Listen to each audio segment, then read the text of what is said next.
יגדל אדוני אלוהים חי וישתבח נמצא בכל עת ואין היתר מציאותו אחד ומיוחד ואין יחיד כייחודו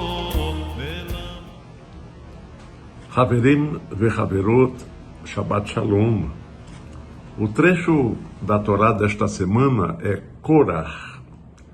Korach.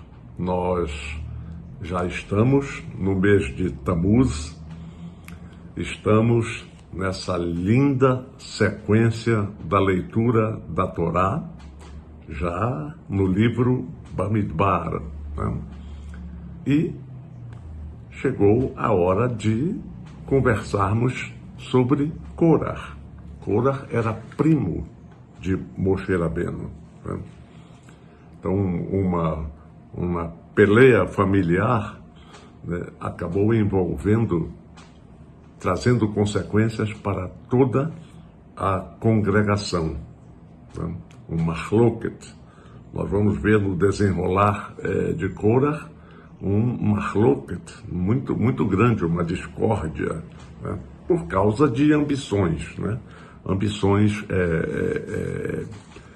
das pessoas, que o próprio Pirkei Avot, lá no capítulo 4, eu acho que é no 4º capítulo, que fala que a inveja, desejo material, ambição pelas honras, isso tem muito, né? Isso tem muito, né? Isso abrevia a vida humana. Isso é nítido, né? Em todas as esferas. Lá no deserto, há mais de 3.300 anos, não foi diferente. Não foi diferente. Então temos Korach promovendo uma revolta, como disse, uma machloket, por ambições pessoais. Ele, no Egito, que era um homem rico, digamos, era um judeu escravo, mas um escravo com muitas prerrogativas, né? Era um homem rico.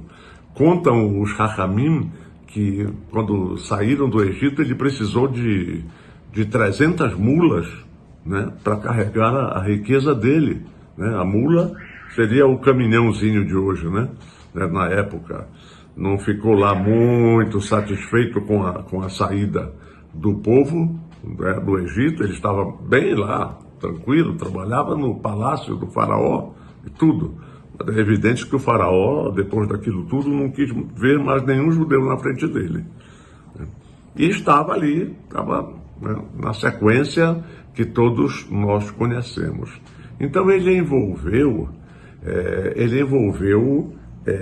algumas pessoas que já em outras ocasiões tinham manifestado o desejo de voltar ao Egito, voltar à escravidão. Lembram no trecho da Torá, semana passada, Shelach Lecha, que a cabeça deles ainda voltemos ao Egito e tal, ainda era uma cabeça escrava, manipulada, quer dizer, a liberdade plena em si não tinha tomado conta da inteligência, da chokhmah de cada um. Eles pensavam sempre de modo negativo. Tantas coisas positivas colocadas à sua frente, né? E eles buscavam exatamente o que poderia ter de negativo naquilo, né? Isso tem tanta gente com pensamento assim até os nossos dias. E Korach fez isso. Pela ambição, ele juntou, eram 4 no começo, né? Korach, Datan, Abiram e On, né? Mas no final a gente vai ver que o On não foi no dia em que ocorreu o que todos nós conhecemos, o abismo tragou Korach, seus partidários, gente importante que foi na sua narrativa, né? Mas o On, ele não foi pela grandeza da mulher dele. A mulher virtuosa, ensinam nossos sábios, ela edifica a sua casa. Ela vê a grandeza que ela pode fazer e participar junto com o marido. Aquela que é gananciosa, que é muito arrogante e tudo, que era o caso da mulher de Cora, que queria grandezas, ela afunda a sua casa junto. A mulher de On, ela viu que aquilo não estava, né? Aquela revolta não seria boa. Entendeu? Moshe Rabbeinu não estava ali e Aharon estava ali por vontade própria. Tinha uma vontade divina. Então, ir contra a vontade divina, e ela usou os seus artifícios e tudo e fez o On ficar em casa. Salvou a vida dele. Né? E nós estamos vendo que primo de Moshe Rabbeinu criou todo esse mahloket ali em volta, com o intuito, quem sabe, né? Eu vou acabar me tornando chefe, ninguém precisa ir lutar. Né? Já sabiam que a geração dali não ia entrar em Eretz Israel. Então tudo isso era um momento propício para uma revolta, para uma armação, uma narrativa que pudesse trazer. Conseguiu 250 pessoas influentes, príncipes de tribos e outras, né, que fizeram, vamos ler no trecho da Torá, tudo o que aconteceu, o abismo se abriu e tragou Cora e todos os seus seguidores. São discussões que não são com as vistas postas no céu, como fala também o Pirkei Avot. Se nós estamos discutindo um assunto, essa oração, aquela, é melhor fazer assim ou não, mas as vistas postas no céu. E o Pirkei Avot cita as discussões entre Hillel e Shammai, que são famosas até hoje, se citam esses dois Hachamim. Mas discussões com vistas não postas no céu, interesses pessoais e tudo, isso, Cora, é um exemplo claro disso aí. Né?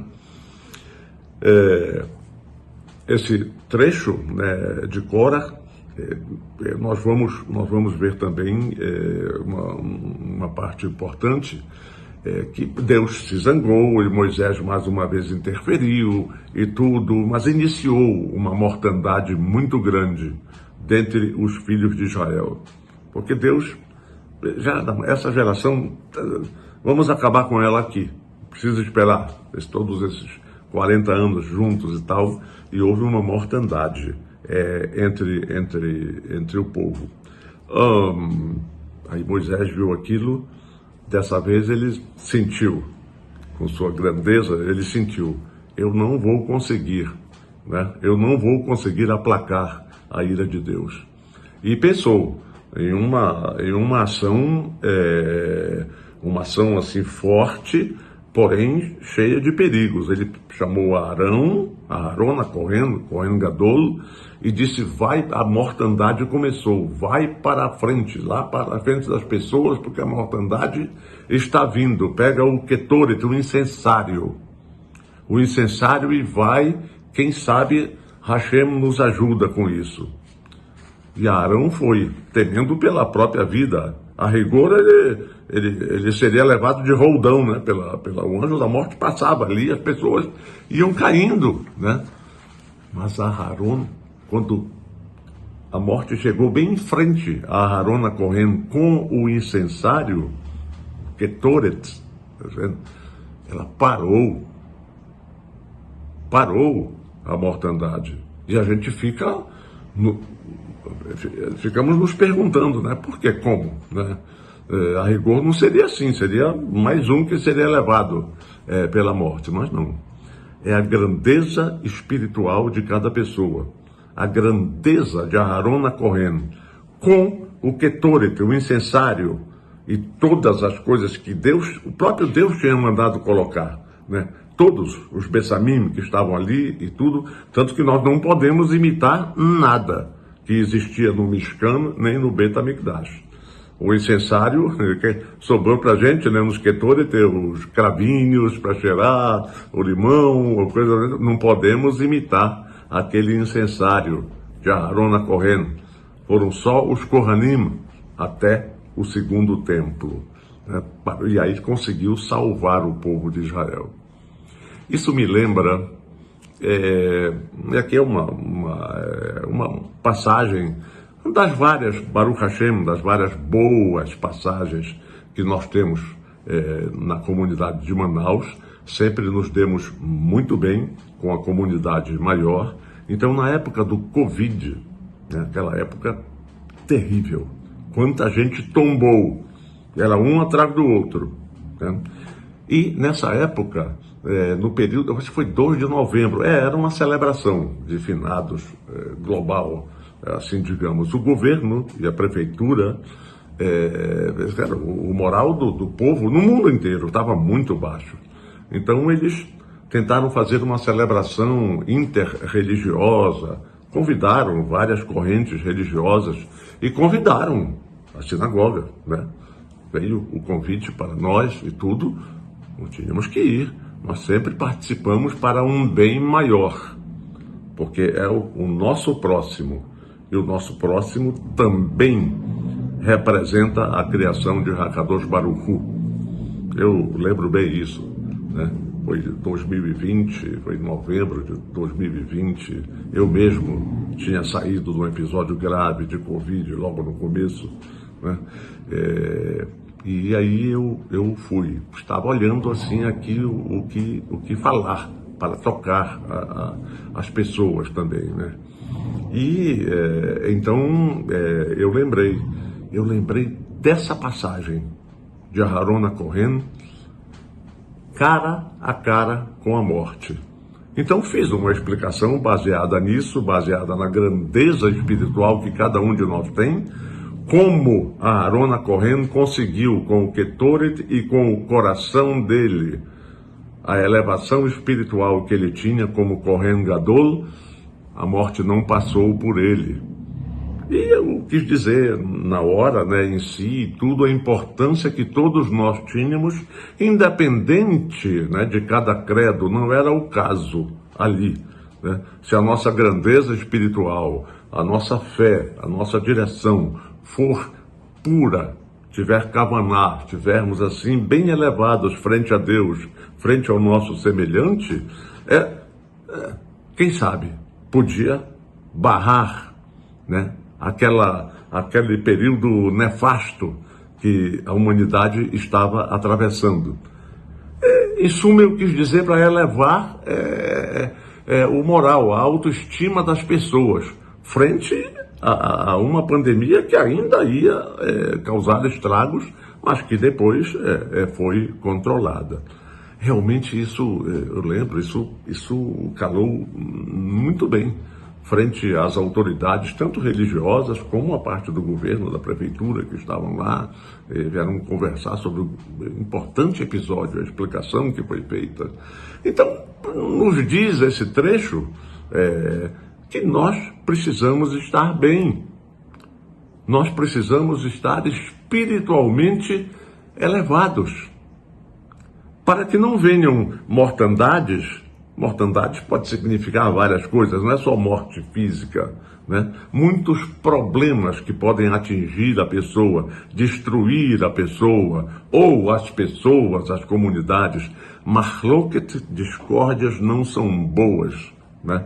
Não são boas em nenhuma situação. Sempre precisa achar o meio termo, aonde a gente pode, né, abrir mão de alguma coisa, fixar em outra e assim vai. É preciso que todos estejam imbuídos desse sentimento. Assim nós colocamos de lado as coisas ruins que podem acontecer para nós. É uma das lições que Korach tem a ver. A gente lendo todo o trecho, entendendo todo o trecho, as explicações dos nossos sábios, que são muito importantes, e vamos tirando belíssimas conclusões daí, que podem estar dentro de nós mesmos. dentro de nós mesmos. Bom, ao lado de Chodesh Tov, eu desejo Shabbat Shalom Umeborach, Besorot Tovot, Yeshuot, Venechamot.